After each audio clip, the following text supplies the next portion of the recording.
ఎండాకాలం వచ్చిందంటే పచ్చడి ప్రియులకు పండగే పండగ అని చెప్పచ్చు కదా. ఎందుకంటే ఈ సీజన్లోనే ఎక్కువగా అన్ని పచ్చళ్ళు పెడతా ఉంటారు.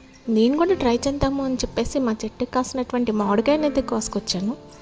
దాన్ని సన్నగా తరిగి ఇలా ఎన్ని ముక్కలు అయితే తీసుకున్నానో దాంట్లో సగం ఉప్పు, సేమ్ క్వాంటిటీలో కారము తీసుకొని దాంట్లో కొంచెం పసుపు యాడ్ చేశాను. కొంచెం ఎక్స్ట్రాగా ఏంటి అంటే దీంట్లో మెంతి పిండి, ఆవు పిండి కూడా వాడతారు, బట్ ఆవు పిండి అయితే వేడి చేస్తుంది అని చెప్పేసి వేయలేదు. కారం తర్వాత వెల్లుల్లిని కొంచెం కచ్చాపచ్చాగా దంచుకొని కలుపుతుంటే స్మెల్ మాత్రం భలే వచ్చేసిందండి. నాకైతే ఇప్పుడే నోరూరుతుంది.